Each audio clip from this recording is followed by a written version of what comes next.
अच्छा मार साहब क्या हाल है थोड़ा? सारी खैर में सेहत ठीक ने? तुसी अज मैच वेखन आए? केड़ी जगह तो भाई? जी शाहपुर सिटी च मैच वेखन आयो।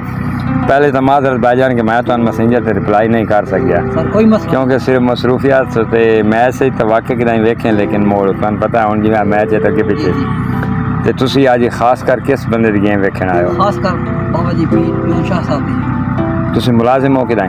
मेरा जमींदार काम है। माशा जौन शाह की गेम वेखन वास्ते आए हो? आज तो क्या लगता है जौन शाह हरसी है? इंशाल्लाह जीत सी। पिछला मैच इतने जीते होया, आज अगर वो हरदा है तो नहीं इस बात ही नाल आ नहीं नाल तो तुसी लाजमी गल है तुसी फैन हो। तुहानू की लगता है भाई आज जीत सी या हरसी? इंशाल्लाह जीत सी। हम बाबे तो पूरा इतबार है। अच्छा अगर हार गया तो सुबह इस वीडियो तो मैं टाइटल के देवा? जो दिल नहीं जो दिल नहीं तुसी खुद दसना, मैं नहीं जो दिल है जी ये मैं नहीं बता सकता।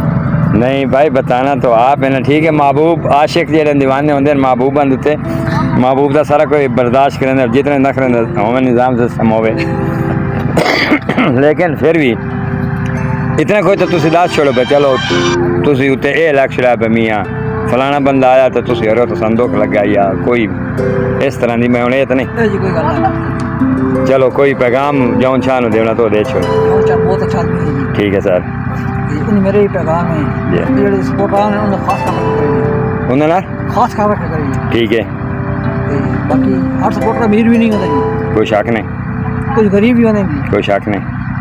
बस यही पैगाम बेहतर सर नाम दसे आज? मार सकते फराम खुशाब शाहपुर सिटी जिंदाबाद है।